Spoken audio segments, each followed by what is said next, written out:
Happy सावन। Hello friends, नमस्ते, प्रणाम। हम सालू मिश्रा अपने यूट्यूब चैनल से सब दर्शक लोग के स्वागत अभिनंदन करतानी। तो हमेशा की तरह फिर से हाजिर बानी इस सुंदर सा राम सीता के कजरी गीत लेकर।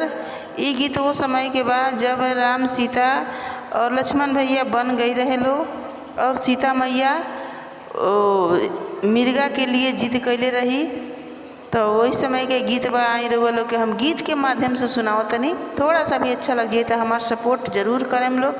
तो चलिए हमने के गीत के सुनल जा। बन में बसे सिया रघुराई, संगे में लक्ष्मण भाई ना।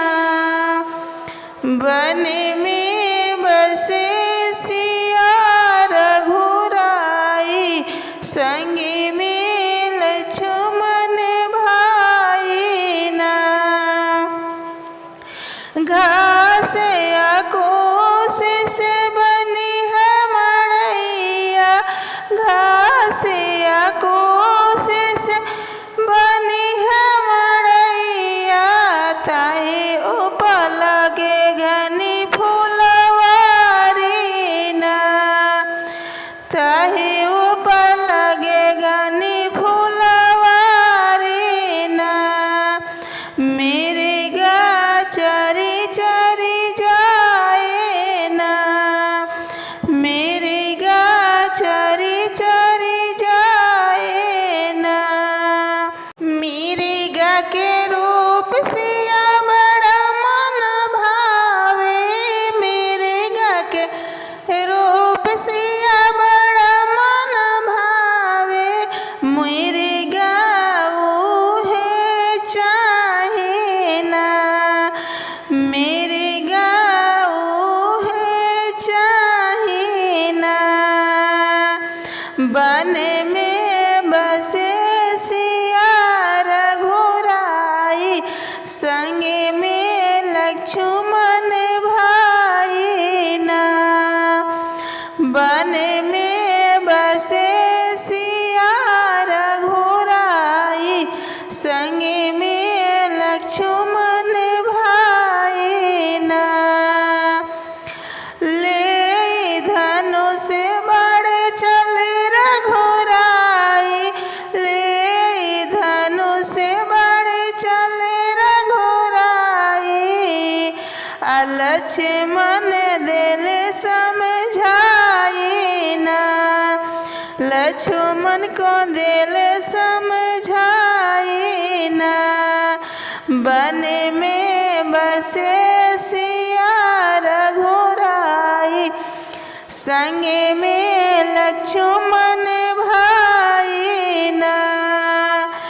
ले धनुष बढ़ चले रघुराई, ले धनुष बढ़ चले रघुराई, चले रघुराई हो चले रघुराई।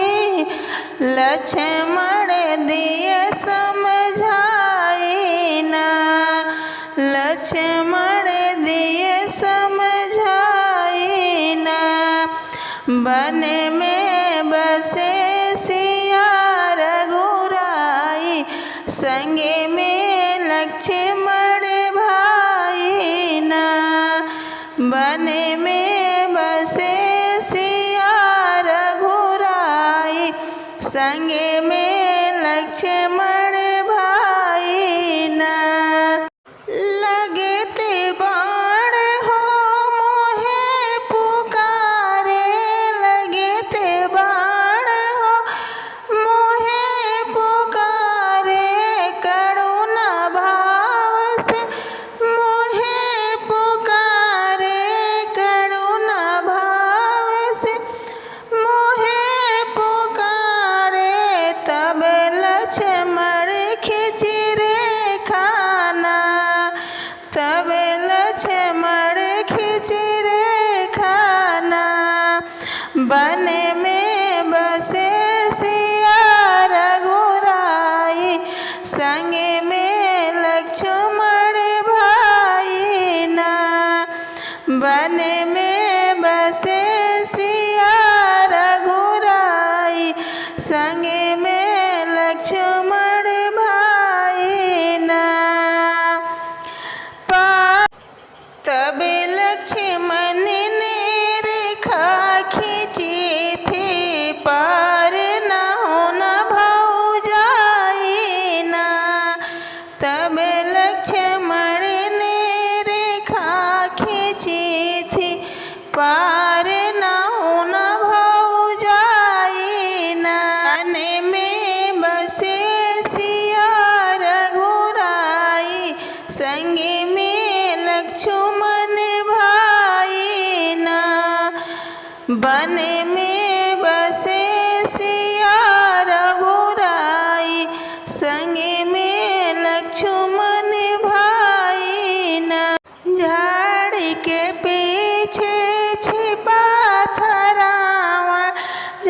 चाहे, मुझे भिक्षा दे दो ना।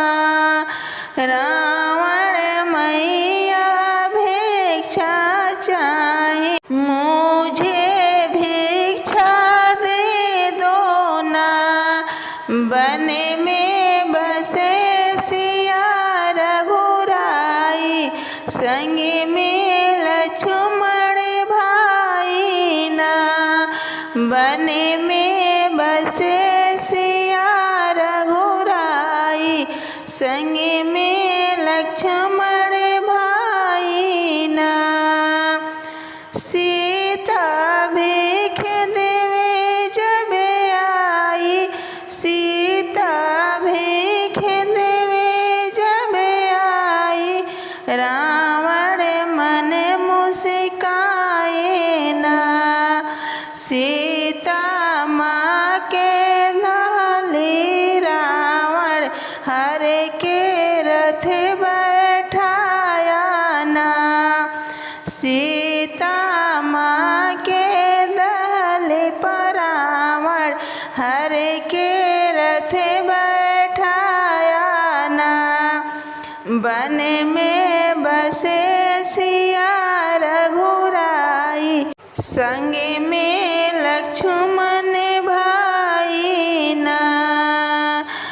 मिर्गा के मार के लौटे दोनों भाई, मिर्गा के मार के लौटे दोनों भाई, सोने पड़े मड़ैया ना।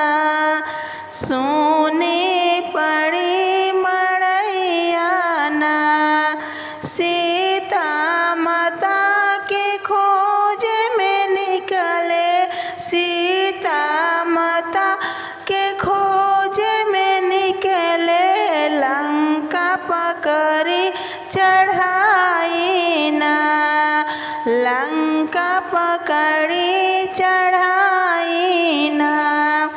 वन में बसे सिया रघुराई, संग में लक्ष्मण